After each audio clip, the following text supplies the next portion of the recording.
Hello, everyone. Welcome back to the Timber Ridge Outfitters podcast. Today, we have the privilege of sitting down with Mr. Charlie Martinez. He has a wonderful career with the DEA, and he's going to share some stories. I've been lucky enough to know him for a few years now, and feel so fortunate to know a little bit about his story, but wanted to share some of that with you guys today. So thanks for sitting down with us today, Charlie. Well, thank you for having me. I appreciate it. We're at Nacogdoches Skeet Range here in right outside of Nacogdoches, and we met Charlie out here shooting skeet this morning. Give a shout out to those guys and talk about that.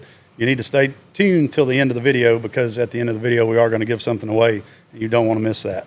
Yeah, Nacogdoches Ski Club, which you guys know we do quite a bit with the Pines over in Lufkin, but this place is no slouch. It's a nice place. Very classy, great ranges out here. They have a couple different skeet ranges and trap range as well. And it's a great place to come out and check out. It's just down the road from Millard's Crossing, for those of you guys who are familiar with it. And if you're not, that's another place to check out for sure. Yep. But it's definitely something you should put on your radar. For sure. And we appreciate you letting us sitting in the clubhouse here. We have the clubhouse, and we have another building out there. And the wonderful air-conditioned clubhouse. yeah. Which makes it important for sure right now. For sure. So we'll jump right in and say, how did it get started? Because you had mentioned before, were you there prior to the DEA formation, or? Yeah. And I actually started my federal career with U.S. Customs, and I was the first full-time pilot that U.S. Customs had in Miami. And in those days, the smuggling was going hot and heavy. Most of it was being done by airplanes coming across from the Bahamas and through the Caribbean into South Florida. So it was an extremely busy time. So they needed to address that issue. So they ended up hiring several pilots, but I was the first one that they hired. I was fluent in Spanish. I flew airplanes, and which was what they were looking for, because a lot of our investigations took us to South America, Mexico, and that. But actually, before that, I got into law enforcement by accident. I grew up in South Florida. My passion was hunting and fishing, and South Florida at the time was a great place to enjoy those activities. And I had always wanted to be a pilot. So while I was in high school, I started my aviation training, and in 1964, I believe it was, I received my instructor certification, and I was teaching students basic aviation skills in South Florida. And like I said, I had no interest in getting into law enforcement. My interest was in getting hired by the airlines or having a career in aviation.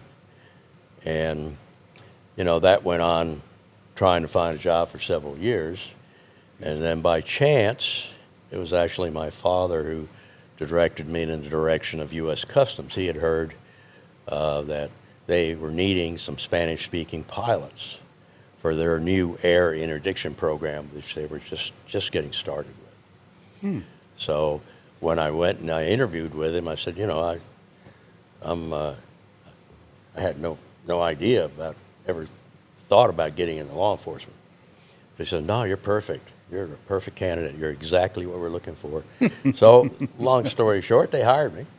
Nice. And, I showed up for work April 13th, 1970 at the U.S. Customs agent office in downtown Miami. I walked in the door. They handed me a Smith & Wesson 5-shot revolver, a badge, guns, and a handcuff. And they said, go chase bad guys. I said, okay. And that's how it started. And the first week on the job, I was undercover, negotiating for the transportation of narcotics into South Florida. Wow. And I found out over time that I really enjoyed the challenge. And even though I had never thought of getting into law enforcement, I found out that it seemed like a niche for me. And I turned out to be very effective at it. Yes, sir. And again, my aviation skills, my language skills just allowed me to just jump right in. And a lot of these smuggling organizations would readily accept me because I sure as hell didn't look like a cop. So That's awesome. and that's where it started. And then from there it progressed. I had a great 30-year career. In 1973, U.S. government decided that we needed to streamline the narcotic enforcement business.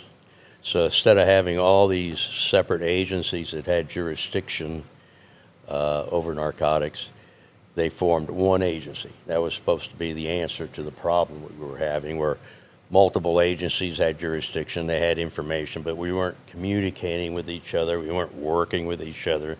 So to solve that, they created the Drug Enforcement Administration. And it took elements of the Bureau of Narcotics at the time and U.S. Customs and brought us together in one great big happy family and consolidated all the enforcements in that one agency. And that happened in 1973. So more than just a PR stunt, as far as, because that was, like you had said, during the Watergate times, right? And Yeah, that was during the Watergate. And there was speculation that President Nixon at the time had created this new agency, try to divert attention from the Watergate scandal that was going on. But it all happened about the same time. But it was truly needed because we had multiple agencies that were fighting and bidding for the same congressional funding, because with the narcotics enforcement came large budgets. So in typical style, the bureaucracy, all these different agencies, the bureaucracy within the agencies, oh, we need more money because then we have more employees. That means I get a raise. So everybody was bidding for that same congressional dollar, and they all wanted to jump into it. And plus, with that came new equipment, new personnel, staff, all kinds of good things for government agencies that were always trying to grow. So that was kind of the environment in 1973. So they came up with the Drug Enforcement Administration, and we all, Friday we were working for our previous agency. Monday morning we were working for the DEA. And we were trying to make all the old forms work under the new system, and it took about, I don't know, maybe 5 to 10 years before we were a smooth running organization. it's understandable. I mean, it seemed like they just not creating another, what was the acronym? With the DEA, FBI, CIA, ATF. Well, as it turned out, at the time it sounded like a good idea, but today you have the same problem. As we sit here today in 2023, you have multiple agencies that are involved in drug interdiction and drug investigations. And all the agencies see it as a and even the military, they see it as a opportunity to get more funding. And like all government agencies, they thrive on that. So it solved a problem temporarily, but now we're back in the same situation. And then we have the military that has a tremendous resource, tremendous intelligence capabilities, and they're all over the world.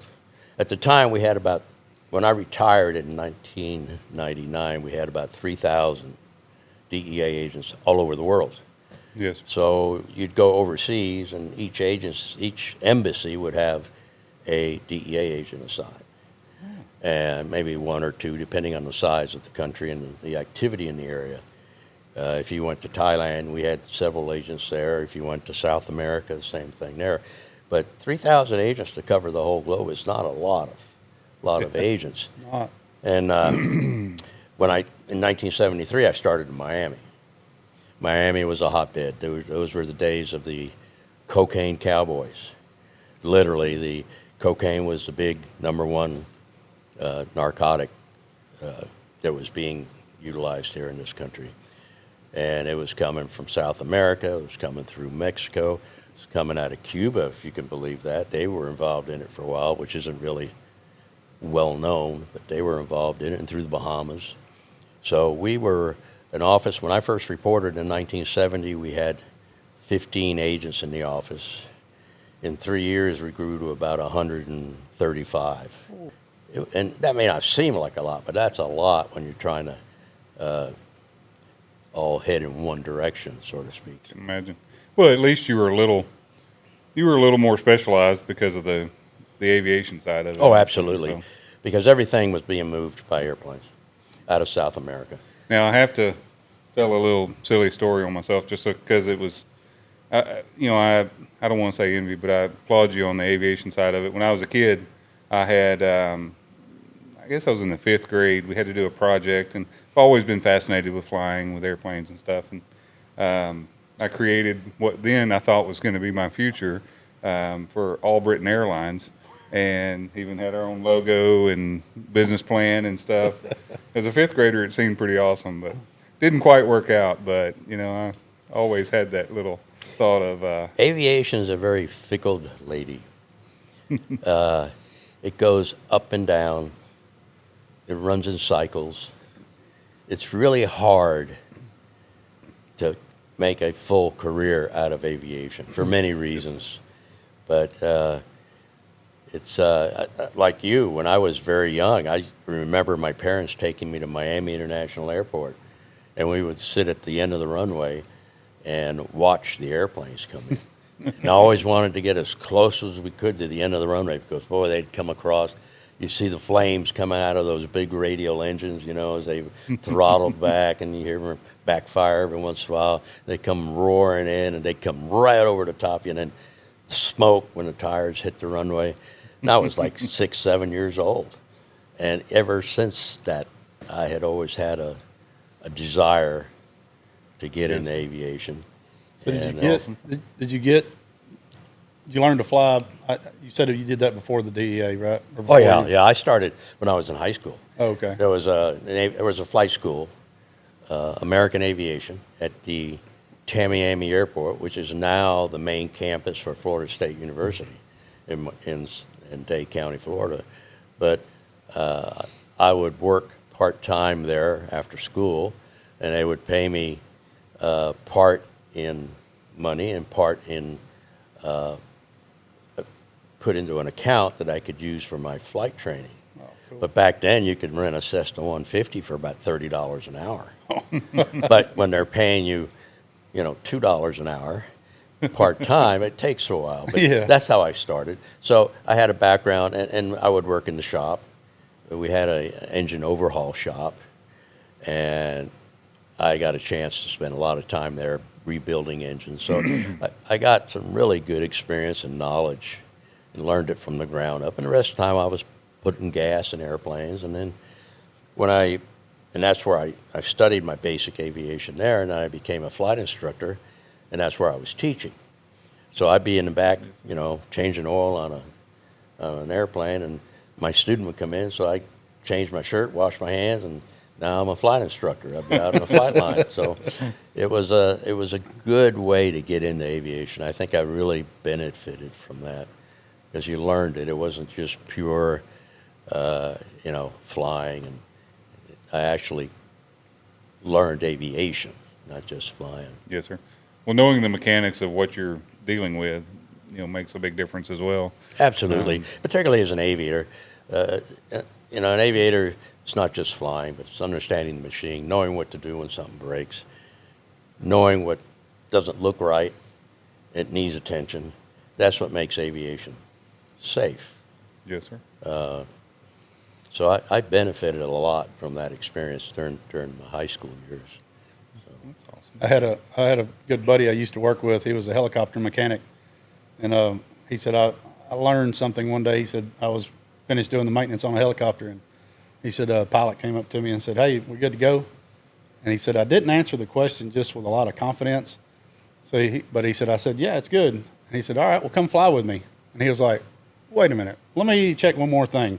He said it puts it in perspective when you're the one having to get into that bird. That definitely changes the perspective. Yeah. And that was always the final test. Yep. Okay, well, let's go. Yep. Exactly.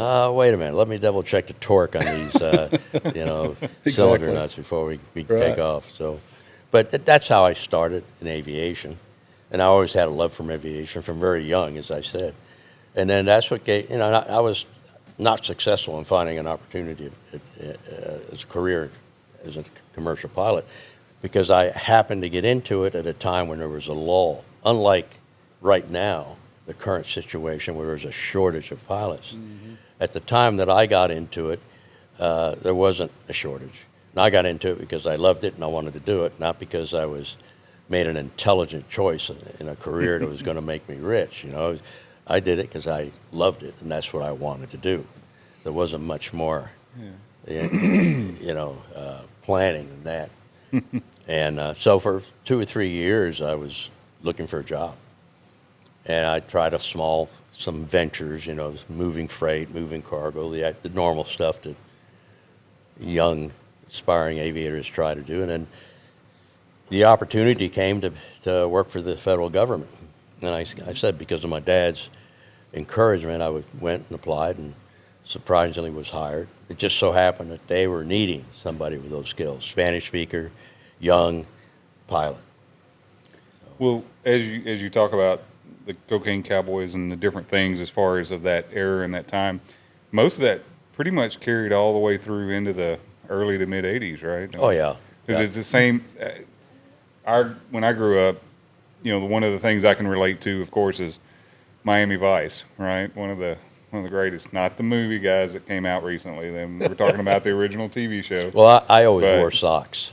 So unlike Sonny Crockett, he never wore socks. He said South Florida in the summertime is hot and sweaty weather. Yep. And I just could never wear shoes without socks. So anyway, that's just a little side note.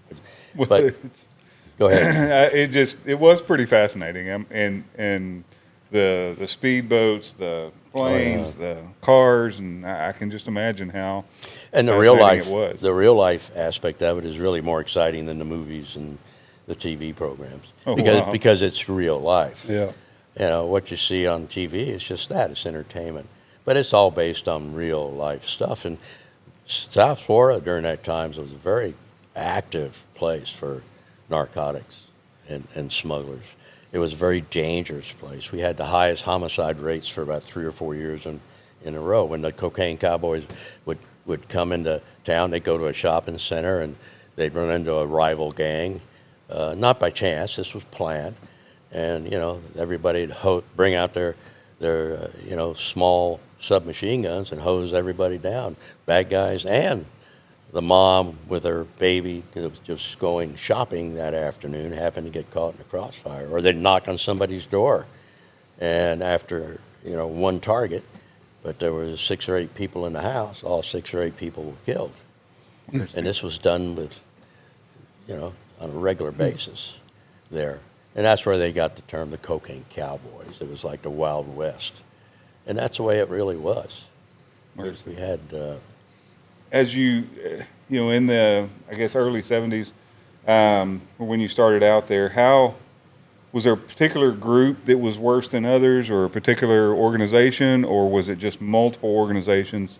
You know, were the Cocaine Cowboys made up of a particular group, or was it? No, that was a general term because the Colombians were very violent, and it was either their way or they killed you. But there was numerous small groups. And back then, it was just really starting, so there was many entrepreneurs that were getting into the business. And they all aspired to be the biggest dope dealers in the world. Now, eventually, you have the Carlos leaders and the other well-known names that we've all come to hear about that ended up being the major players. But there was many small groups.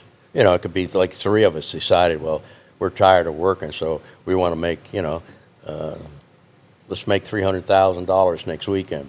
So the 3 of us get together, I fly the airplane, you go down there, buy the stuff, and you handle the distribution up here in Nacogdoches, you know.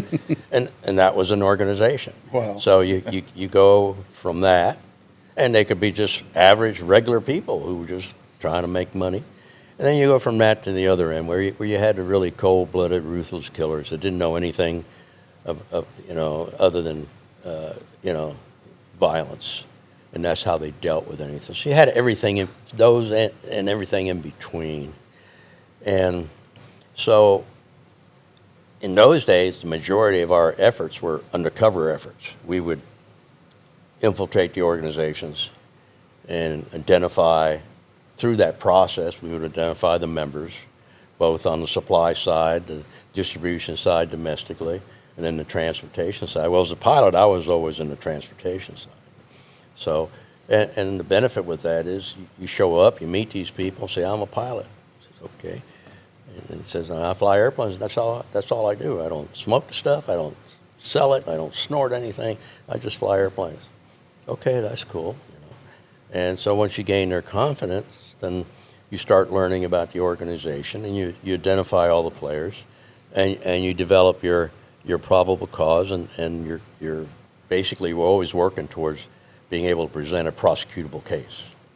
So you have to gather the evidence according to the legal standards, and sometimes it would take a couple of weeks, sometimes it would take months. And the undercover, during that time, the undercover was very effective because they weren't as much involved in computers and high-tech money laundering. It was all basic, hand-to-hand stuff. Okay, let's go down there, get the drugs, bring it back. And so as a pilot, I was always in the mix. We did a lot of undercover work. And like you said, you didn't look like the typical. No, I didn't look like a police typical officer, cop, agent. and I didn't act like the typical cop. I'm just this guy who loves to fly airplanes and will take an airplane and put it anywhere.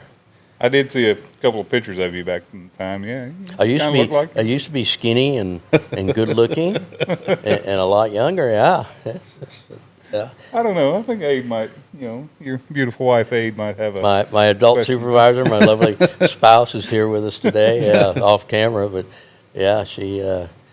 Yep. Any particular flight memorable? Oh, I tell you, I had a great career, and I had so many different experiences. We used to say that as a DEA agent, you had hours of boredom, because investigations is just meticulous, hard work, interrupted by moments, seconds of sheer terror. And that was basically our job. I mean, but we would work, 7 days a week. And 12, 16 hours a day. Because once you got started on something, it's not like, okay, I'm going to go home now. No, you're in the middle of something. You got to see it through, because the opportunity to gather the evidence may not be there tomorrow. So it became almost a lifestyle, or it is. It did become a lifestyle. It became part of your life. So it did take 24/7. Mercy. And so you had to be, and to be good, and you had to be totally involved in it. It's not something you could just do part-time by any means. So. Well, I can imagine you've seen, some of the worst of people when it comes to some of that. Yeah, I mean, and it's never ending. And you just use your imagination. Everybody's always trying to outdo everybody else, and it's no different in the drug business. Total disregard for life, no respect for life. And then you met the average guy who was just trying to make a buck, who wouldn't hurt, on the other end of the spectrum. He was just wanting to make some extra money. So, but you just let your imagination run wild. I mean, if some folks have seen the movie Scarface, and that scene where they have the guy handcuffed in the bathroom and they take a chainsaw to him. That actually happened in Miami Beach. That was during the cocaine cowboy days. I mean, and these people were just ruthless that way. And just let your imagination go. I've seen, people carry narcotics, try to smuggle them in body cavities. I've seen them, have a baby, and in that blanket, you'd have a kilo of coke and a 357 Magnum in with the baby. No regard for the baby, Grandmoms in wheelchairs, with 15 kilos of coke strapped to them. I mean, it's just, it's a real study in human nature, too. For sure. You have to learn how to read people and trust your gut feelings sometimes. So, Yeah, interesting. I'm It was sure. an interesting career, very, very much so. You did some overseas work as well, right? Oh, I spent a lot of time overseas. Where's South America, Central America, Europe, Canada. By virtue of being a pilot, in addition to the criminal undercover work that we did, we as an agency supported our own needs with our own Air Force. So sometimes we'd have to go to South America and transport a prisoner, or we'd have to go to Canada and bring back, 1,000 pounds of coke that was seized somewhere. Best way to do it is put it on an airplane, bring it down. If you had to transport witnesses or prisoners, we also had that responsibility. And by the time I retired, we had about 110 pilots and about 100 airplanes and Wow. helicopters. So it's not really a large number when you think of the scope of the responsibility we had. That's why we were going, 24/7. Right. The last year I spent in the field, I spent 9 months of that year TDY, or away from home, traveling. And that was the most I'd done. You're gone for 45 days, you come home for 2 weeks, wash your clothes and pay your bills, and off you go again for another 45 days.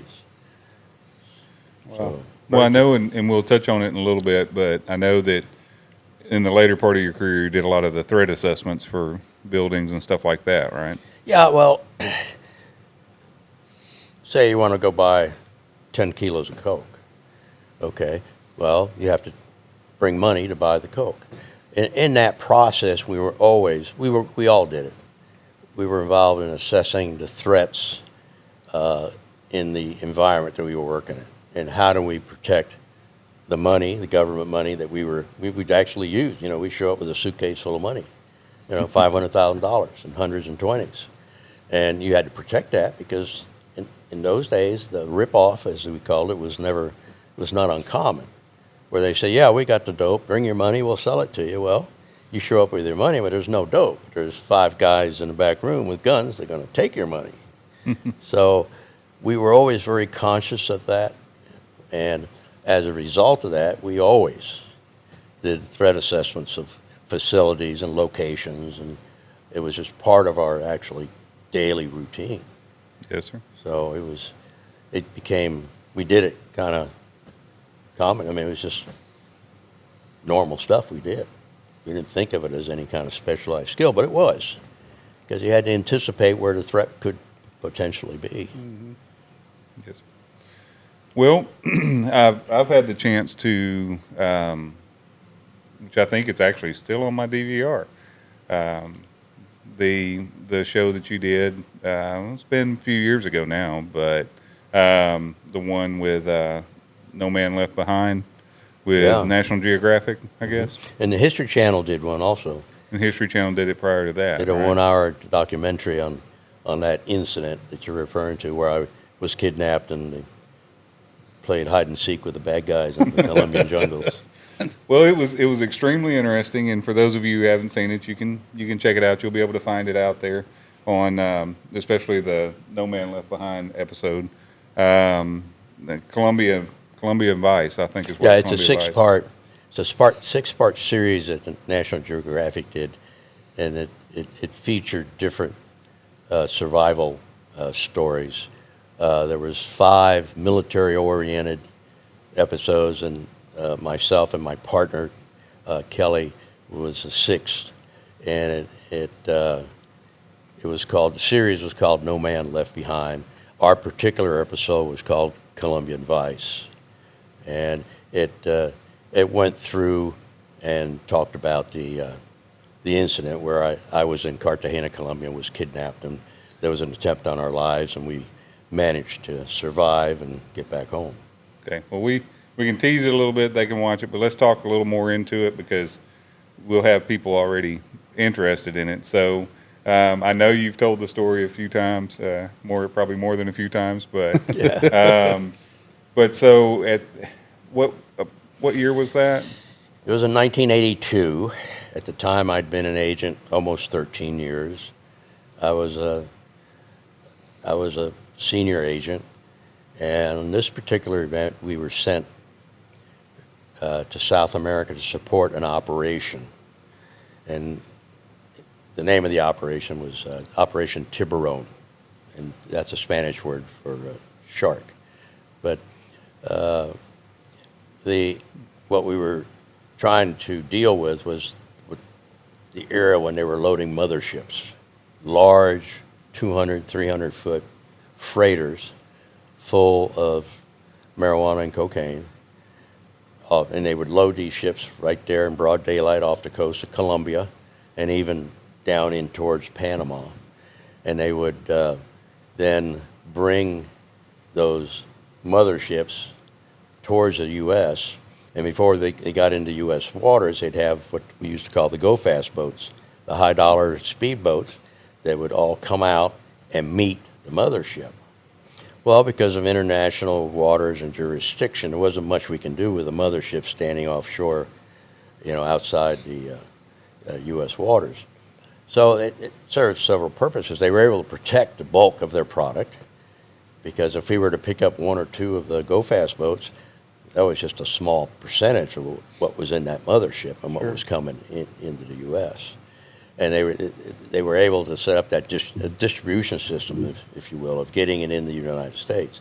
And these go-fast boats would go in different directions. But anyway, we were sent down. Our mission was to fly every day, fly the coast of Colombia, Panama, identify these motherships, which was easy because you fly over them. And first of all, they were rust buckets, most of them. Most of them were bought out of Panama. They were ships that were, terrible state of repair, and they would buy them for very little money, and then fill them full of Colombian sailors, and then park them off the beach down there of Colombia and load them up, and then bring them to the States. It was an expendable part of their operation. If they lost a boat, no problem. Product was what was important. So they'd be loading broad daylight right off the beaches, and they'd load them with canoes. Wow. You'd see the natives out there with the canoes full of bales and packages of cocaine, and they'd come up to the mothership, and when the ship was loaded, then they'd head to the States. So our job was to identify these motherships, and then we'd take the intelligence, send it back to the States, and then the intelligence was given to the Coast Guard and the military at the time, which was cooperating and working with us. At that time, we weren't in any wars, so the military had all these, well-trained people that were anxious to do something, blow something up or shoot somebody or something. That's what military guys do. And so they were more than happy to get involved in this. Plus, they got more funding.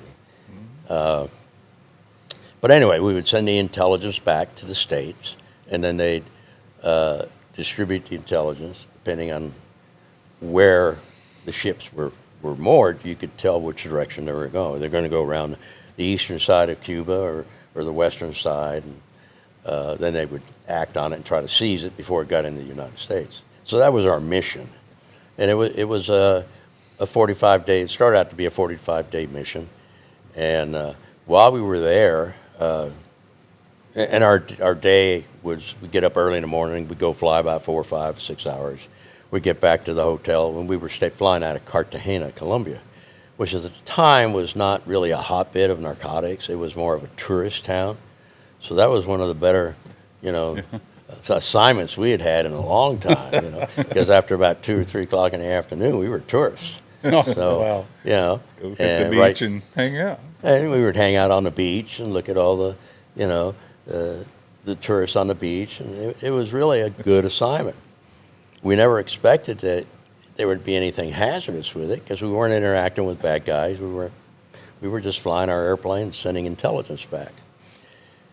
Well, after about 10 days of being there, we got a phone call from the embassy, and they said, hey, we got word there may be a fugitive, a U.S. fugitive from a cocaine case in North Florida that may be hanging out at your hotel where you're staying. Well, the hotel where we were staying was picked by the embassy because it was one of the better hotels, not much. The area was a good area, not much violence, so they were always sensitive to that. So we were there traveling on diplomatic passports. We weren't undercover. We were completely overt.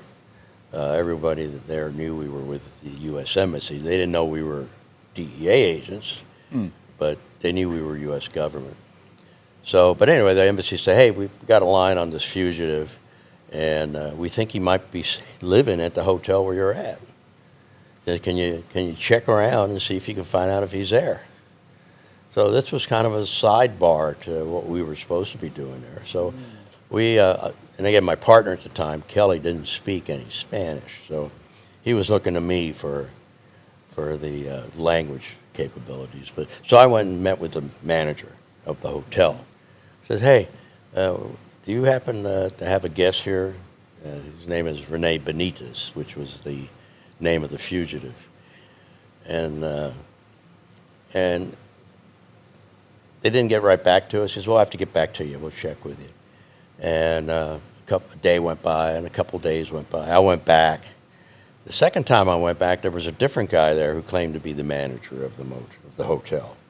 This was the Dome Blast Hotel. And I think there's like, I don't know, 28, 30-story upscale hotel right on the beach on Cartagena.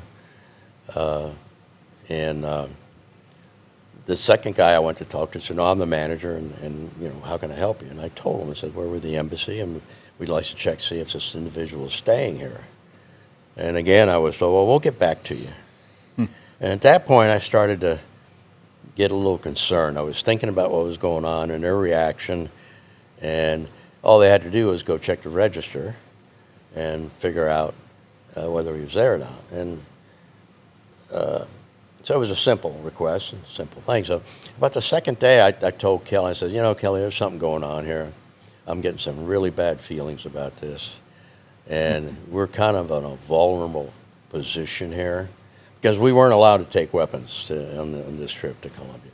It was a political decision that was made to satisfy certain elements, and the agents are expendable, so you don't need guns.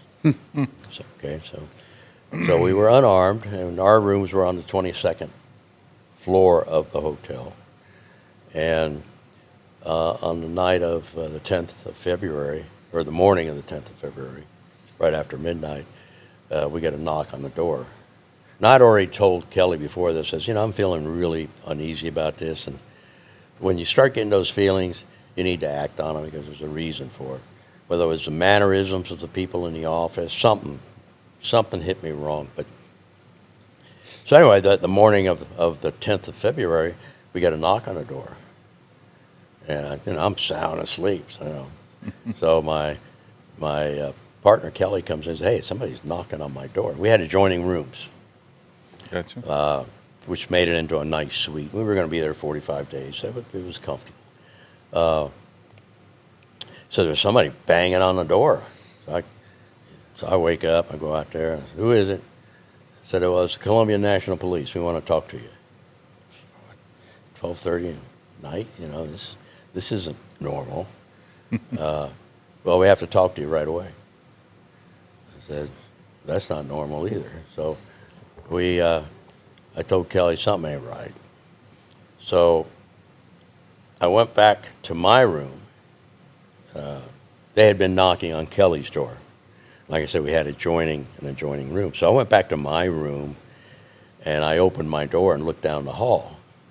And there were 6 guys standing at the door, all stacked up like a regular entry team, guns in their hands, looking like they're ready to come through the door. And I said, uh-oh. And just as I backed out and closed my door, that one of them saw me. And here they come running down to my door now. So now the knock turns into a pounding on the door. You know, open the door or we're going to shoot it down. We need to talk to you right now. Well, having worked in Colombia for many years with the Colombian police, which are extremely corrupt, and I kind of knew how they worked, so I had the benefit of that. And I knew that if they wanted to come in and we took the position of non-complying, that they were going to knock the door down and come in shooting. That's the way they operated. So I said, okay, who is it? It says Colombian National Police. Have you got any ID? Yeah. So they slipped under the door a current official Colombian police, National Police ID card. Oh, wow. I don't remember that. So, And that goes along with the corruption in the country. As you'll hear the story as it unfolds. It's Buy not them on the street uncommon. corner, I'm sure. I'm sorry? I say you buy them on the street corner, I'm sure. The cards. No, the ID. No, it was and it was a current card. They'd just gone to a color ID card, and I remember that because I was aware of what was going on down there. So it was an actual officer there. oh yeah, it was an actual Jose Duarte was his name. He was a. Of course, we didn't know that he'd just been fired like about a month earlier because he killed somebody, Okay. and it was so obviously a murder that they just fired him. Wow. So we didn't know that at the time, but they said, okay. And I said, all right, we're with the U.S. Embassy. We'll talk to you in the morning. Nope, open the door right now. We're going to shoot it down. I said, okay, well, hold on a second. So I get on the phone, and I call the front desk. Now, you have to understand, in those days, we didn't have cell phones. It was a landline, and you didn't have an outside line. You had a line to the operator at the switchboard at the hotel. So I pick up the phone, and I talked to the young lady there that answered the phone. I said, do you have security on duty now? He says, yeah. He says, well, there's 6 guys at my door that claim to be police officers and are wanting to take us out of the room. They're wanting to talk to us is what they wanted to do at the time. And I said, can you connect me with the police department? No, can't do that. I said, okay. Well, do you have hotel security? He says, yeah. He says, well, let me talk to somebody at hotel security. He says, no, we can't do that. We'll send them up if you want. I said, okay, well, send up to hotel security. And because, I was suspicious. What I didn't know was that this guy with the Colombian police ID had already talked to hotel management and told hotel management, there's a couple of gringos up there on the 22nd floor that we need to go talk to because they're drug dealers. So this went on, and I said, okay, I'm with the U.S. Embassy. And I slipped my passport under the door so they could see that we were embassy personnel. Again, I did not want to appear non-compliant. Right. Right, wrong, or indifferent. If you're not compliant, bad things start to happen. So they kept the passport. They said, okay, but we want to talk to you right now. And if you don't open the door, we're coming in. So here we are on the 22nd floor of the hotel, and no guns. I'd given everything for a Remington 870 with a load of number 4 buck, because I could have taken. They were all stacked up at the door, all nice and neat, and could have taken out the whole crew with one load of buckshot. So long story short, this went on for about 15, 20 minutes. And I talked to Kelly. I said, Kelly, if we take a position of non-compliant here, we're asking for trouble if they're legitimate police. I mean, I don't see any other way out of this. They're not going away. So, he looked at me and says, do whatever you think needs to be done, Charlie. I said, oh, great. That's put it on my shoulder. So anyway, long story short, I opened the door. So they come barging in, and in typical police fashion, they take me into my room and Kelly into his room and separate us. And the first thing, this guy comes up to me and says, well, how come you're inquiring about Rene Benitez? I says, just, the embassy wanted to know if he was staying here, that's all. That's all I know. And so they weren't happy with that answer. So this other guy walks up in front of me and he puts a gun to my head. I'm laying on the edge of the bed, so he walks up to me and puts the gun to my head. So okay, I'm Rene Benitez. What is it you wanted to know about me? That's when I had the old shit moment. Okay. Now I'm getting a much clearer picture of what's going on here.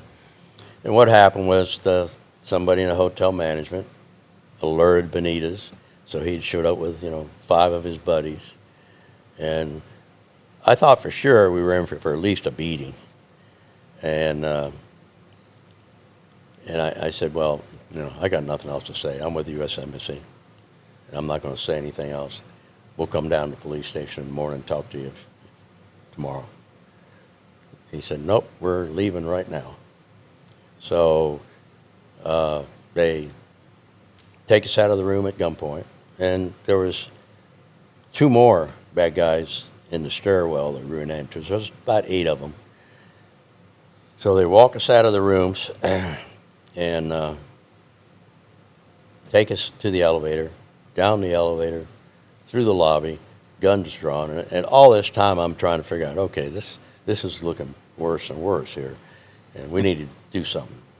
Now, we'll, just trying to set the scene in my head. We might have one guy that's in uniform, like a uniform officer. Oh, no, the no rest of them are uniform. just- These are all plain, because in Colombia you have the uniform police, but then you have the investigators, which is what they, I got you. Plain clothes. yeah, plain clothes. So even other people in the hotel that may or may not have saw you, no big deal. These guys are just going out at gunpoint. No, well, they thought that they were police, and they were taking a couple gringos out that needed to go to jail. That's what they had told hotel management. So, and we're going through the lobby of the hotel, and I'm yelling and screaming. I said, where are we going? Not screaming, but yelling in a very loud voice. Where are we going? Why are you taking us out of our room? And the hotel people are, behind the desk there, just looking at us with this blank stare, like.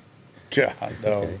And so they put us in this car, which ends up being a Russian Lada, which is kind of like a Jeep vehicle. It's 2-door, front seat, back seat, has a center console with a stick. It was a stick shift. So they put Kelly in the back with one of the guys. They put me in the front, sandwiched between the alleged police officer, Duarte, and Benitez on my right side. And they had guns, hammers cocked, and here we are in the car. And they said, okay, where are we going? Well, we're going to a police station. And then as we drive off, Benitez then starts to question me. He said, what are you guys doing here in Colombia? Why are you interested in me? And the conversation got a little bit more agitated, and I finally, told him in a not very polite way that I'm through answering his questions. We're with the U.S. Embassy. That's all you got to know. Bang. The gun that he's holding in his hand, which is a Beretta Model 84, goes off. Shoots me in the right hip. God. Oh, mercy. Okay. Inside the car. Oh, yeah, inside the car. While we're driving out, he was pissed because I told him, stick it in your ear, sort of. A lot more colorful language, as I Sure. recall, that I used, But so, and the shot rolls me over. My knee hits the gear selector, knocks the car out of gear. But now things get real excited. Number one, your ears are ringing. The muzzle flash inside the car. This was like 1 o'clock in the morning. The driver, Duarte, starts yelling and screaming at Benitez. Says, what the hell are you doing? You could have shot me. So he was pissed. So all this is going on in the front seat. The car's out of gear. The engines, RPMs are going up because Duarte's not understanding why the car is not moving. And Kelly's in the back seat saying, what the hell's going on? What happened? So Wow. I said, well, asshole here just shot me. And so he said, well, we got to go to the hospital. He still hasn't really got a grasp on what's going on here. So the guy in the back seat said, yep, we're going to the hospital. And so he figures out that he's out of gear. So he puts it in gear and we start driving. Well, we go past the hospital. We don't stop. So Kelly now in the back seat, he's getting a little worried, agitated. And I'm bleeding pretty good from my hip wound. And I'm in pain and distracted. And they said, well, we're going to go to a different hospital. So we drive out of town about 15 minutes. And we stop on the side of the road. So Duarte gets out, Benitez gets out. The guy in the back seat with Kelly stays there. Now, I have no idea where the other perpetrators are. There's there's at least, 6 others, or 7 or 5 others. So they get out and they start having an argument over the top of the car. We can't shoot them here because will mess up the car, and it's not our car. We borrowed the car. We can't take the car back with blood all in the front seat, so we have to get them out of the car if we're going to shoot them here. This is a conversation that's going on. No. So, you know, I'm still hurting from my hip wound. So and I'm in the front seat. So I turned my head and I said, Kelly, they're planning on killing us right here. We got to do something. So Kelly gets it in gear. He's trying to get out of the back seat, but every time he pushes that the front driver's side seat forward to try to get out, because it's a two-door vehicle, he's in the back. So, he keeps hitting me, you know, because I'm in the front seat. And at the same time, I'm kind of leaning kind of sideways in the front seat, and I look down and the keys are in the car. The car is running, okay, and I'm looking at the gas pedal. I said, man, I could just push on that gas pedal and put some space between us and the danger. So I'm thinking all this, and Kelly's trying to get out of the back seat. He finally gets past me and pushes his way out the door. And as he's going out the door, Duarte's standing there. He's got the Colt 1911 in his waistband, but it's under a bandline shirt. And Kelly says he went to try to grab that .45, but all he got was a handful of bandline shirt, which was pretty slippery. So he missed the gun. He didn't grab it. So he turns around and starts running back. You know, he takes that opportunity to get out of the back seat, and I told him we got to do something. And at the same time, now I lost sight of him, and I remember the seat getting bumped, but that's all I remember about him. I'd already been shot. I'm sure I'd lost quite a bit of blood from the hip, so I'm sure it was some form of shock. Yeah. So next thing I know, I look at the open passenger side door, and it was open. So here comes Benitez, and he stands at the door, and he points the gun at me. Bang, shoots the gun. Of course, muzzle flash, you know, my night vision goes to shit right there. My ears are ringing because, you know, it's inside a car, close, confined area, and he hits me in the right shoulder. So the impact of the bullet turns me, and I lose sight of him for a second. Now, I don't know where Kelly is at this point. Right now, I'm dealing with my own problems. I don't know where Kelly is, what he's doing. What's happening to Kelly is after he went for the .45 and missed it, he took off running. So he's running, and Duarte starts chasing him. And he empties his 1911 magazine on Kelly. Wow. And Kelly was hit twice. Once on the right buttocks, and the other one burnt his right knee, I believe. He goes to the ground. He hears Duarte's footsteps coming up. He's face down. And Duarte stands over him and shoots him. Bullet goes in the right side of the neck, crosses his chest, comes out his left armpit. God. No. Well, there's a lot of stuff Yeah. between the entry and the exit room. Vital stuff. Sure. Missed everything. Wow. But the impact of the .45 pushed him to the ground. Then he was laying there. He says, I know I'm going to die. I wonder when the next shot's coming. Okay, now back at the car, I got Duarte still standing at the door. He shot me a second time. As I come back up, now he's not messing around anymore. He's got the gun pointed at my head. And I can see that because I'm staring at the gun. And I'm saying, oh, okay, this is not good. And in an instant, he pulls the trigger and the hammer falls and the gun goes click. Holy cow. Yeah, it was a moment that changed everything. At that time, I saw my opportunity. Up until now, I hadn't had an opportunity. What I thought would have given me a successful attempt at getting out of there. When the gun goes click, of course, I've been shot twice. And I don't know how mobile I am. I'm hurting. I'm bleeding. So But my first instinct was to get him. So I couldn't reach him. I couldn't kick him. I couldn't do anything. So I had to pull myself up, and I came out of the car, and he's backing away from me. And as he's backing away from me, he's pulling the trigger on the double action Model 84 he has, and it's going click, click. So I keep coming, and we get into a fist fight. I hit him, he hits me, we throw some punches, and he's backing up away from me. He's in shock, I'm sure. Yeah.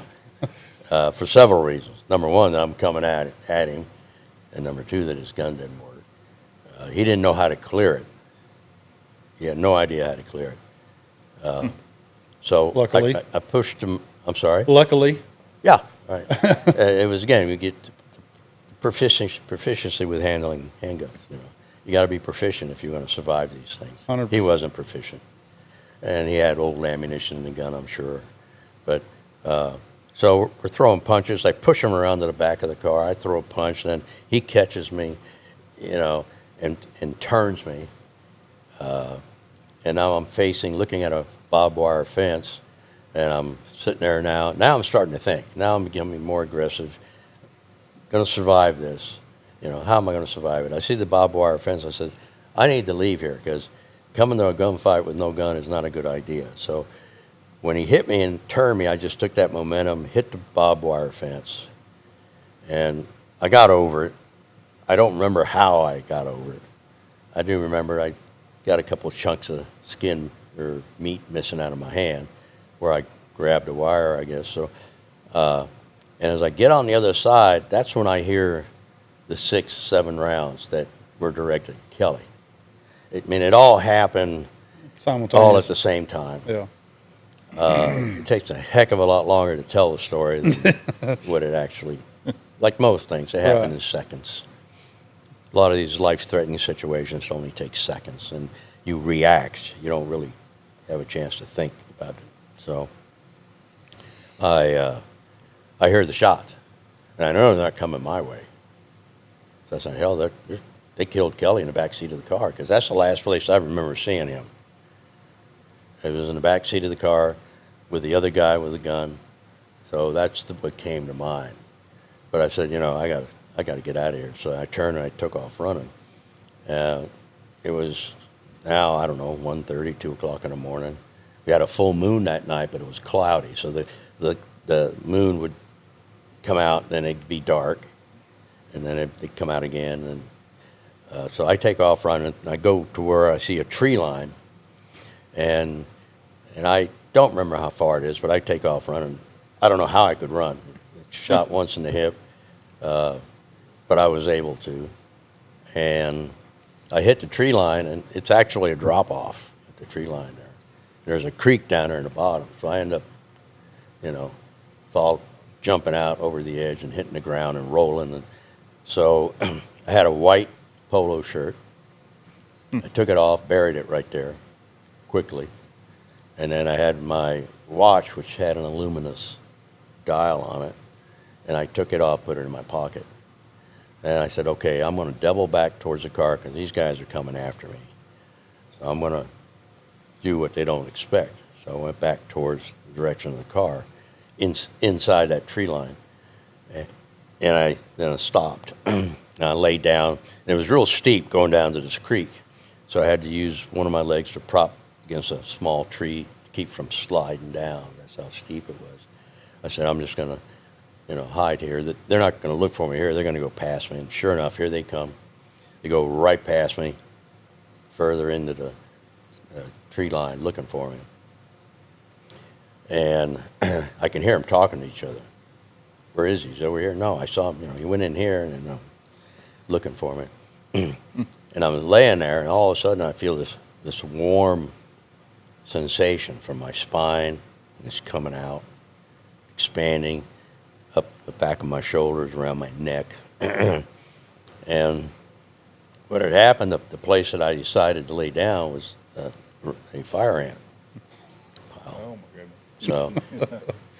So the first thought I had was, okay, I'm going to survive this, because if I can feel this, I'm still in the game here. Yeah. But, you know, I'm sitting there getting hammered by these fire ants, and here comes these guys, one on my right side, one on the left side, talking to each other, looking for me. So they go past me. And time kind of runs together. I lost track of time, but next thing I know, they're coming back.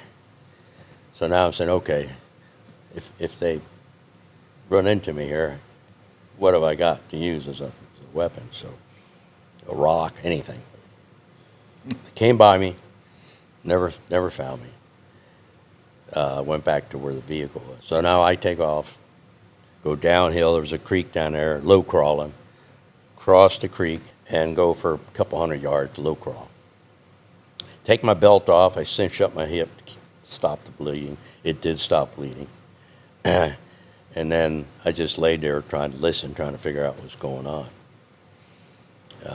Nothing happened. I did hear the car leave.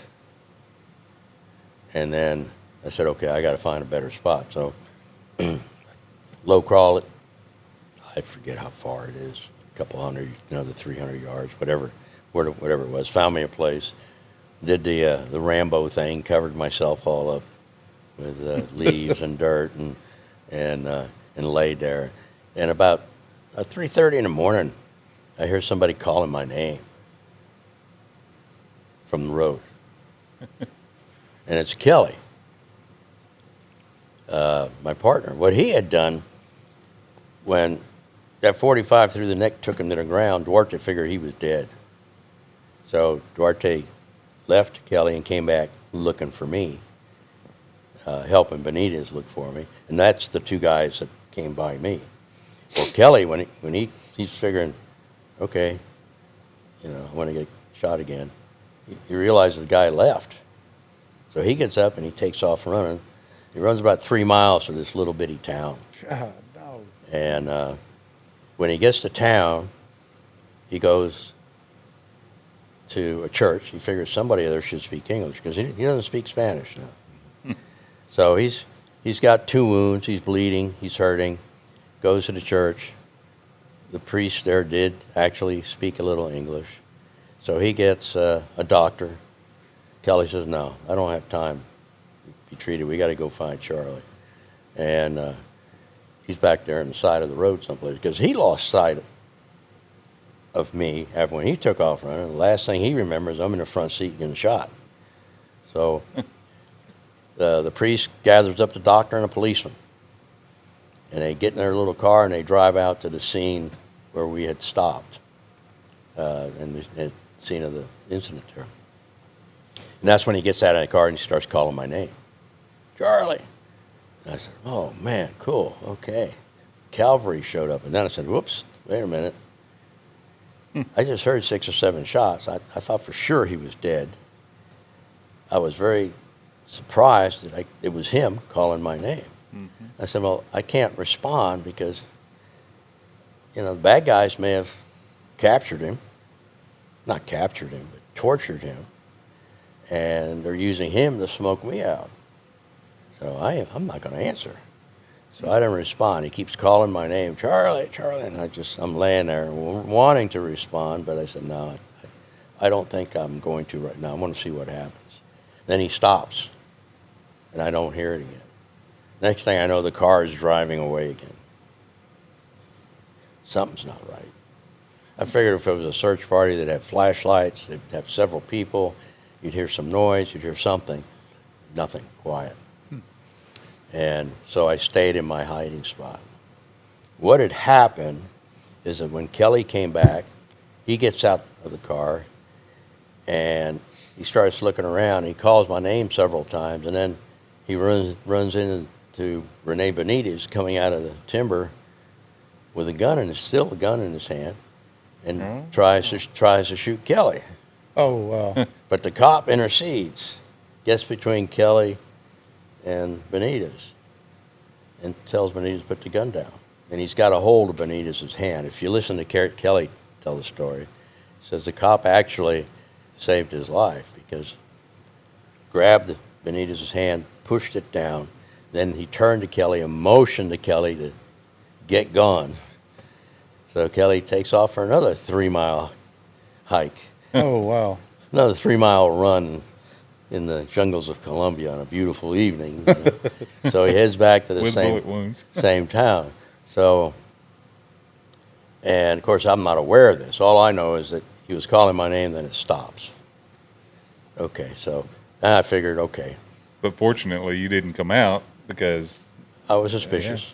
yeah. You know, again, you kind of learn to kind of do a threat assessment and where the hazards could be. But so I later I said, well, I'm on my own here. Kelly's dead. I'm hurt. Nobody knows what happens. The embassy doesn't know what happened. The hotel, they don't care. They think, you know. So we're on our own out here.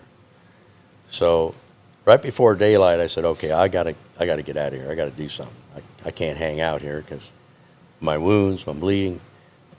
So I low crawl back to the highway in a different location. And what I'm trying to do now is to hail somebody, stop them to get me to town. Now, I'm not going to try and stop a vehicle because the bad guys were driving cars. So I focused on 18-wheelers who were coming down the road. Oh.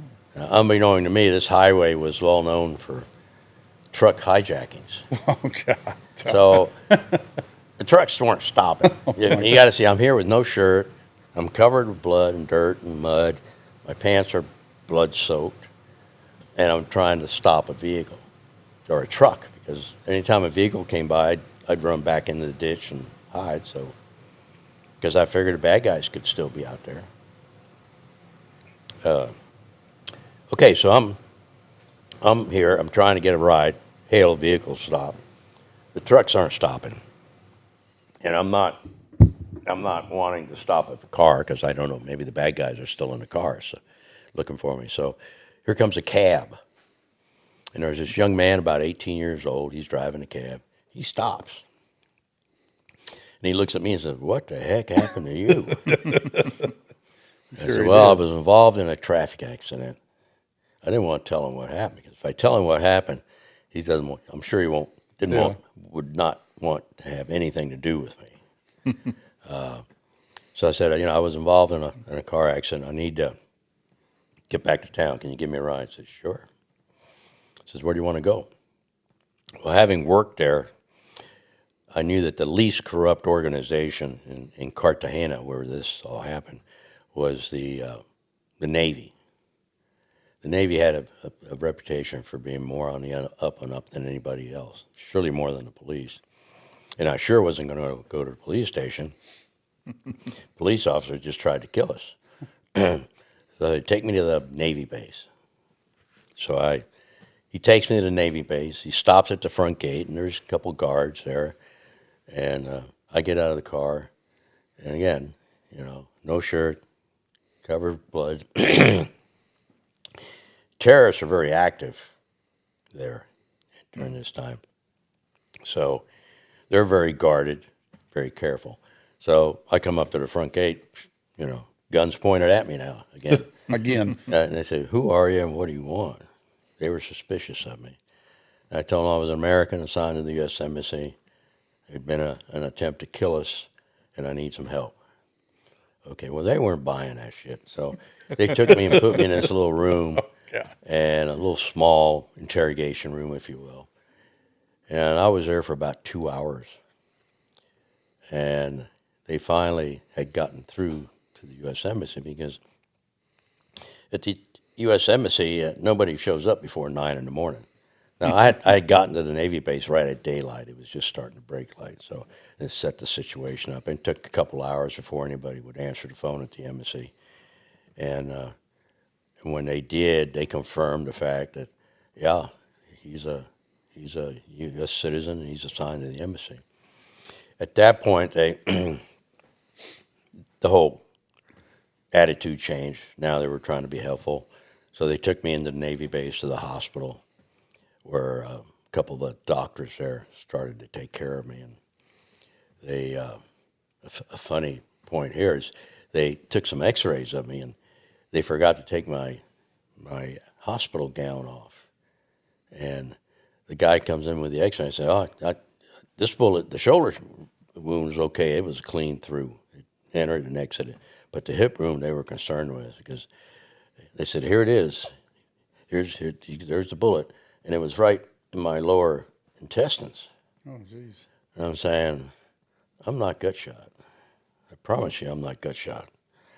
And he says, oh, no, that's where it is. Here it is in the x-ray. So they take the probe and they go into the hole and they stick the probe in there, and that was really fun. Oh, and good. trying to see if they can figure out where the wound channel was.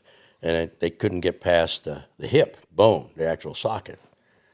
So, yeah, there it is. We got to take you to surgery because there's a bullet. There it is, perfect 38 caliber lodged in your lower intestines. I said, I'm not gut shot. And the guy got to look at it. It was the button on the hospital gown. My They took the X-ray, and they got that perfect little round 38 caliber button.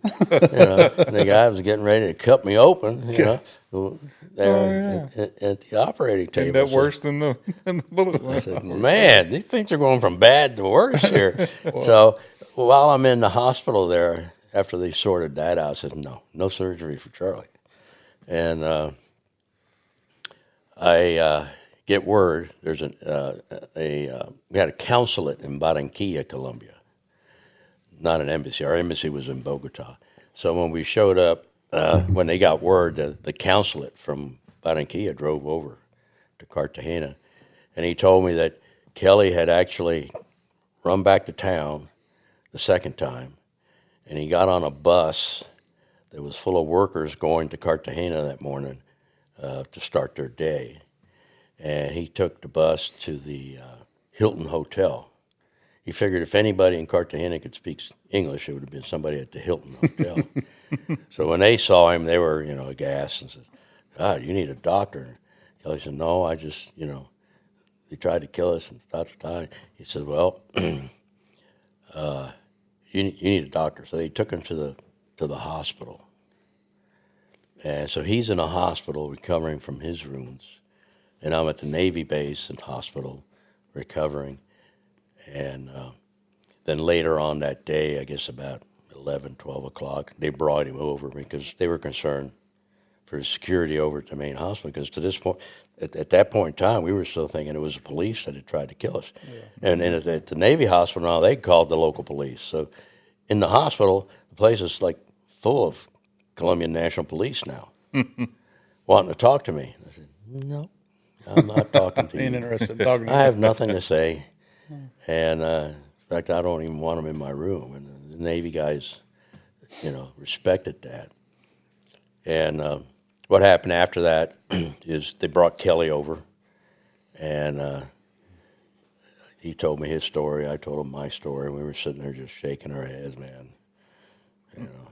It's amazing we're still alive. You ain't kidding. And later that day, then they called in a C-130 from Gorgas Army Hospital in Panama, because we told them we need to get out of here, and because we still didn't know what was going on. And so they put us on a C-130 medevac just to Gorgas in Panama. And then about 3 days later, I was discharged from the hospital and went back to the States. That's kind of the story in a nutshell there. That is insane. So it was, if we had planned our getaway, we wouldn't have been able to execute it as perfectly as what happened with timing. And all this stuff was happening in seconds. It's taken me, almost an hour to explain to you the story here, but this all happened in seconds. Right.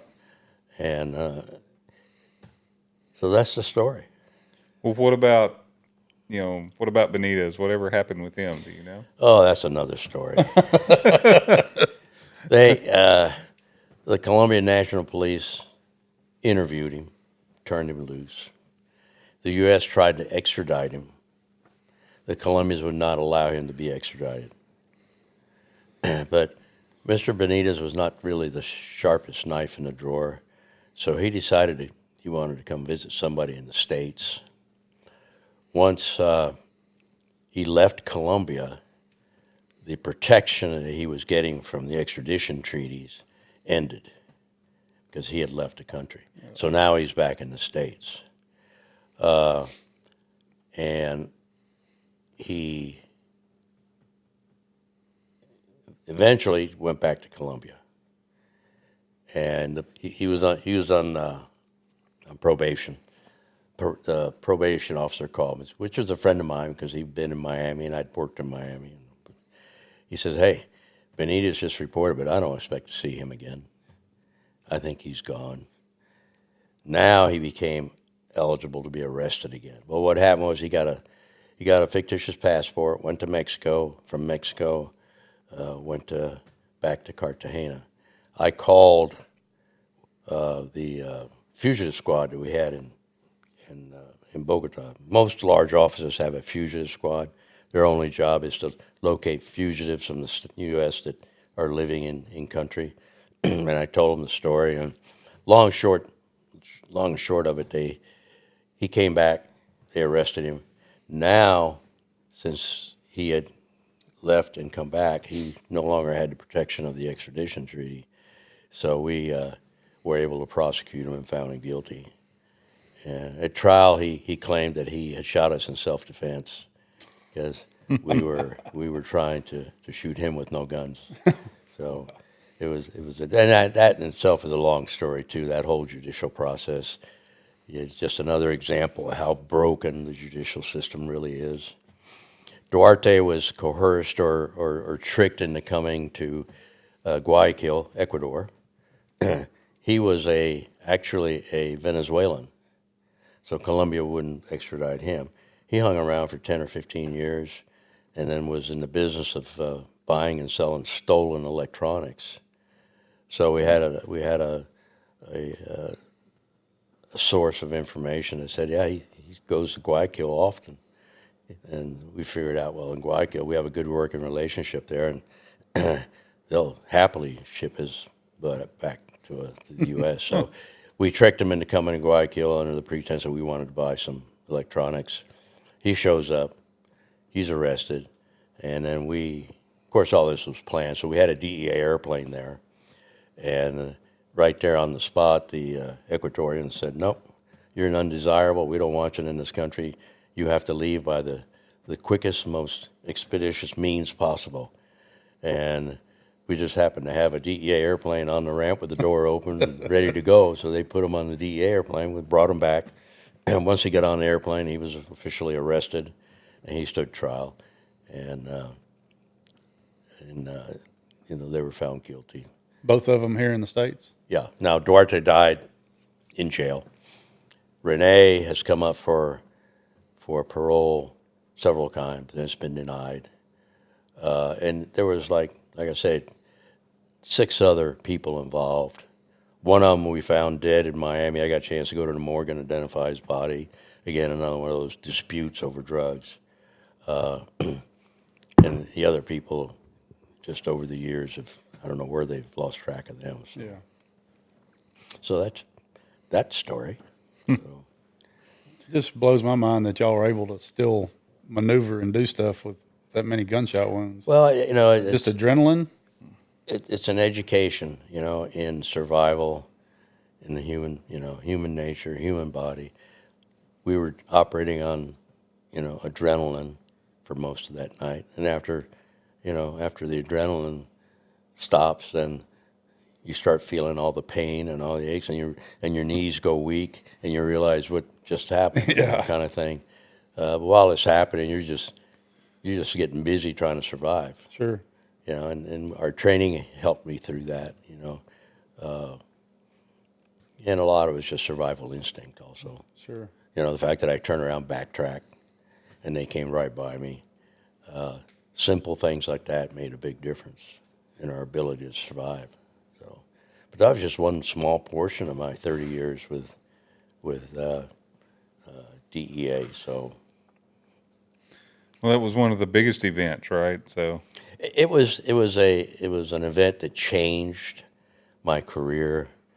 As a result of that, I testified before Congress. I did, all kinds of TV interviews because the agency was using that, again, as a way of promoting what we were doing and trying to get increased funding. And as a result, I had to move. My kids were kicked out of school because they thought that the Cowboys were going to come back and shoot everybody at the school to get my kids. Wow. And there was a lot of that stuff that went on that, just as a side note, kind of. But then they wanted me to leave Florida. So I took a job. It was a promotion, but it was in Dallas.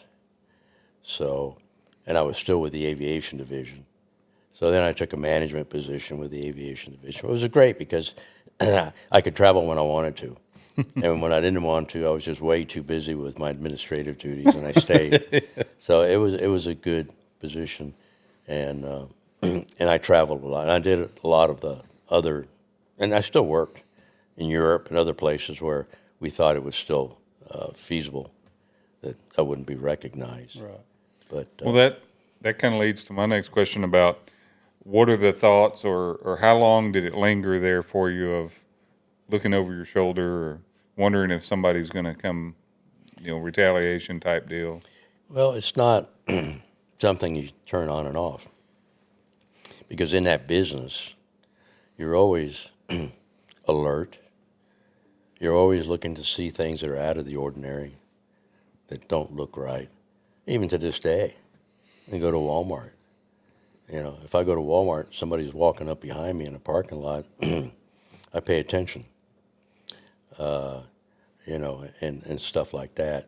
But it's not so much a specific thing that you do, it's just a way of life, actually. Yeah. Yes. And if people were more that way, they'd be better served. Yep. They call a lot of things situation awareness. Yeah. Being aware, being aware of your surroundings, being aware of who's around you, being aware of things that are out of place, not normal.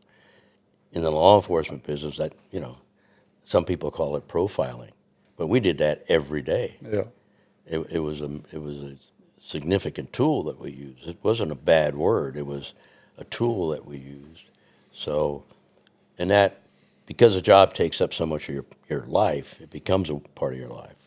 Okay. So, I mean, to this day, if I see something that's not right, or some stranger just doing something that doesn't seem appropriate for the situation, I pay attention. It's just continual risk assessment. Right. Yeah. Right. Constant risk assessment, but it's not in a way that's a negative to my life. Yeah. I treat it as a part of my life. Sure. So it's not a negative. Some people would say, "Oh, you're just paranoid all the time." I say, no, I'm just paying attention to what's going on. Exactly. And there's a big difference. That's not paranoia. That's situational awareness. Mm-hmm. So, and it does work. So. Yep. Well, and that's the kind of stuff that's brought you into more what you do today. Being retired, and respect that and do what you want to do there, but you still do some things for the public and offer some services and things of that nature too, right? The real world firearms training and stuff that you do. Real world firearms training is I do business under that name, but during my years with DEA, I was a firearms instructor. And I had many opportunities to train with some of the elite military groups. Got a lot of excellent training in the process of being an instructor, a tactical instructor as well. And so we did that probably 20 years while I was in DEA. It's a big part. And I had several of my coworkers that I stayed in touch with. And so training was something that's always been in my life, whether it was aviation training. I was a flight instructor in 1964, and I kept doing it till 2002. So I've always been in that wanting to share my skills and training and give back. Real world firearms training, it's just a name that I use to provide training here in Nacogdoches, and it's one-on-one private type training. Pistols, shotguns, rifles. While in Quantico, Virginia, I had the opportunity to attend and go through the Scout Sniper School, Marine Corps Scout Sniper School. Just a kick butt, training. Oh yeah. So, and I have trained, like I said, with other elite military groups. A a lot of civilian groups, and a lot of competitive shooters. A lot of what DEA was teaching in our firearms program came from competitive shooters because we wanted to be able to maintain a high level of marksmanship, particularly when the high-capacity pistols came out. Yeah. When the high-capacity pistol first came out, it was like just, shoot 30 rounds, and we kind of got away from the marksmanship. And in a gunfight, it's not who shoots the most rounds. It's who hits first. Yep. And, placing a round where it needs to be to stop the threat. So that carried over, and I enjoyed that. So after I retired in 1999. That's like, what, 24, almost 25 years. It's hard to believe. Yeah. But I still enjoy all the outdoors, and I enjoy teaching, watching people grow, and watching their skill level improve with firearms. Real world firearms, it's just that. We took all our training and all our experiences, and we share that with people so that they can deal with a real world situation. None of this, whoop-de-doo stuff you see on TV, but stuff that really works. All our training, everything I offer is proven techniques that will work when you're scared to death and you need to defend yourself. And I do it, like I say, with pistols, handguns, and rifles.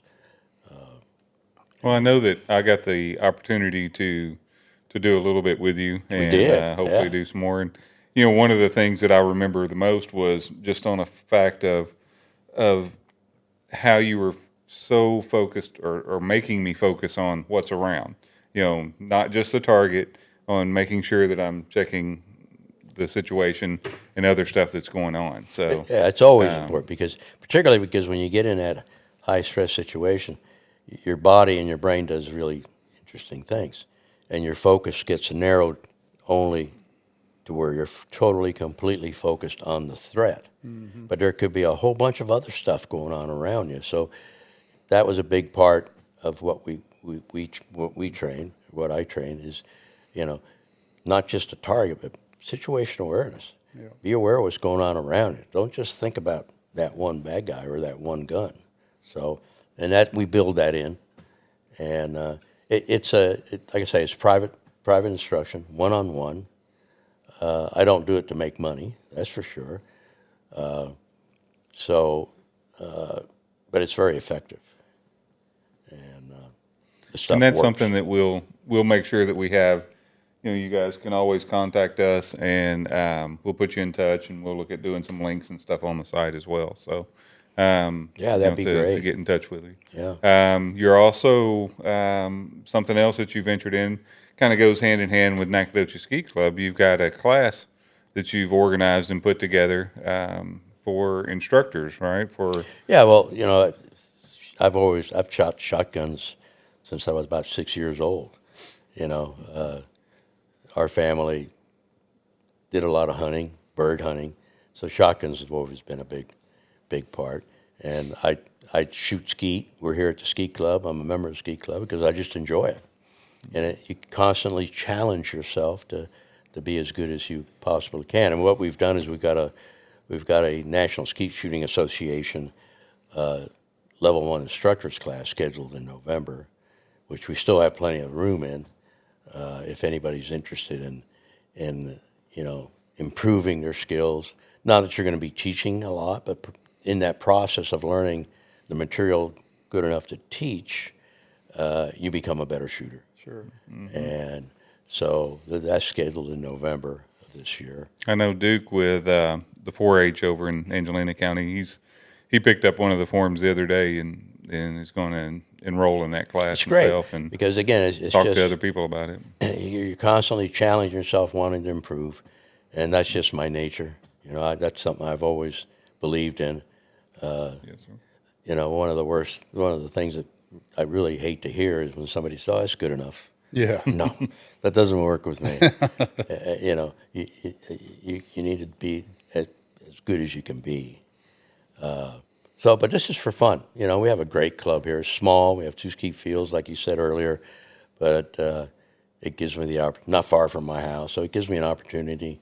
My adult supervisor, my lovely bride over there, loves to shoot, so it's something we do together, and she promptly points out all the errors I'm making on my technique when necessary. So it's a fun thing, and skeet shooting is a fun thing, unlike the rest of my firearms career, where it was life or death situations. You know, whether you can clear a gun or reload quickly will make difference between you dying or living. Skeet shooting is fun. You can go shoot birds. You know, you bring them home, cook them, eat them. It's a family thing. Some of the best memories I have was when, as a youngster, when the family would get together and we'd go out on our bird hunts. You know, it's so when I think of guns, they're not bad, evil things. To me, they put a smile on my face because they remind me of the wonderful family ventures that we had and the good experiences and the things you learn, you know, going through that. 100%.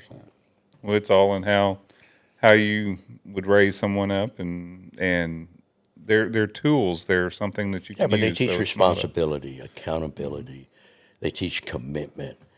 You know, skeet shooting, you know, you have to commit to practice. And a lot of that practice you have to do by yourself because it's a very personal thing, you know. Teaching your brain how to recognize when you have the proper sight picture to pull the trigger and to do it subconsciously because that's what makes it work is you're doing subconsciously. The clay bird comes out of the trap house about 50 miles an hour. Your ability to focus on that clay bird, probably the maximum amount of time you can focus on that clay bird is about a second and a half. So you have to do all kinds of things in that second and a half, but you can't think about it. It has to be automatic. So that's what the training part of skeet shooting and sporting clays is. You train yourself to do this subconsciously, automatically, without thinking. That's the only way it can happen. If you try to think your way through this, you'll never hit a clay bird. Yeah. Well, and that's some of the stuff that we talked about too in training was the subconscious part of it, the being able to, you know, if you do on the handgun side of things, if you had to draw, are you going to subconsciously remember to take the safety off if you have a manual safety? You have to train. You know, how to clear. You know, one of the things that you did with me was mix the dummy rounds into my magazines. So that's something that I use a lot in the store whenever I'm talking to people, and we'll sell those dummy rounds along with regular rounds just so that you can get that understanding as you're going through the magazine and you're practicing and you're training, you know, and you get to that malfunction. What are you going to do? You know, you don't want to be Rene Benitez and have a malfunction there. Keep pulling that the you can't clear. So you got to know what to do. A lot of people think that, you know, they buy a gun, they take a 1 or 2 hour class, and now they're proficient, you know, they can protect themselves. That's not what happens in the real world. You know, you have to spend hours, and we used to call it muscle memory. Now it's the subconscious brain, but it takes time. The brain is a marvelous organ. You know, it weighs 3 pounds, but it does amazing things. And but you have to train it, and you can't train it in a weekend. You can't train it in a 2 hour list. You know, shooting well is a lifelong endeavor. You know. And it's just something you really have to work at. But it's fun because you get immediate gratification when you see that clay bird or that X-ring on the target. Yep. You know, so it's and we try to bring that in our real world training. You know, and we teach the things that are going to get you through those oh shit moments when you're scared to death. And after it's over in about 2 seconds, you don't even remember what the heck happened. Right. But hopefully you're alive and the bad guy is no longer doing anybody any harm.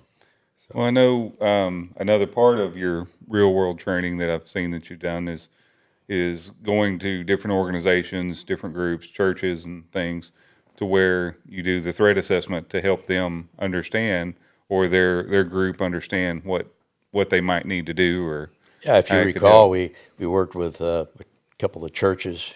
You know, that was a big topic, the church shootings, the school shootings. And it's not all complicated stuff, but as you said, it's all threat assessment. and what you can do to minimize your potential of being a victim. And it's not, doesn't take a lot of money. It just takes a mindset, an attitude. Where are the threats? Where could the threats come from? And what can I do to minimize them? And, that takes on all kinds of different actions that you can take. Some are very expensive, some are pretty basic, simple ones, but they work. Yeah. So that's all part of the real world mentality, if you will. And we're not going to teach you any whoop-de-doo, complicated, stand on one leg and, shoot. That's not real world stuff. Right. But there are people that do that, and there are people that want to get that kind of training, but you won't see that at real world. You're going to see real stuff that works when things are not going well.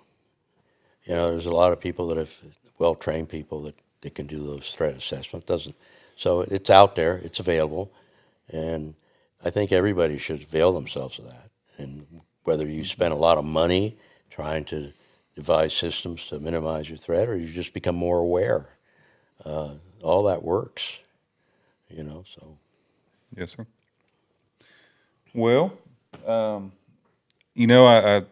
truly appreciate, as both I look up to you on a lot of things, and feel fortunate to know you, and so happy that you came out and talked to us, shared your story with us and a few other things. And I enjoy visiting with you guys. Extremely awesome. So, Johnny, you were talking about our other thought process for what we want to do moving forward on some things. Yep.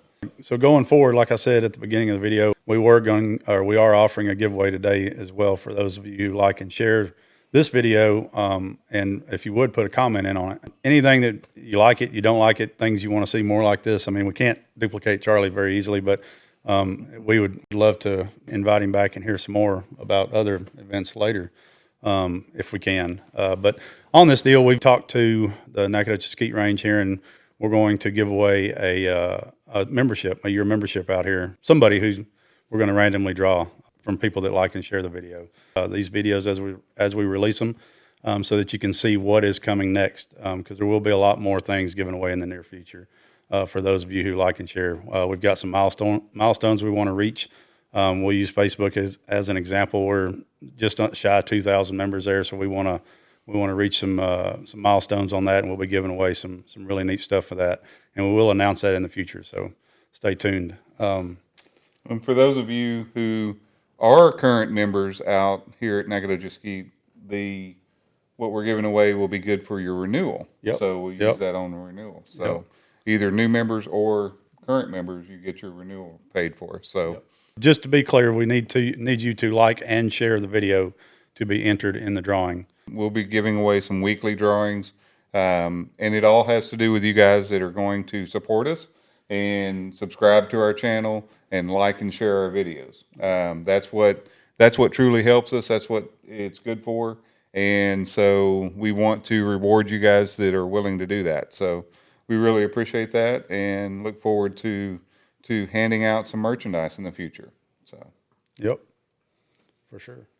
Well, Charlie, we really appreciate you coming out. And pleasure. Appreciate your support. Love that hat, by the way. So we look forward to doing more in the future. All right. Thank you so much. Thanks. Appreciate it, guys.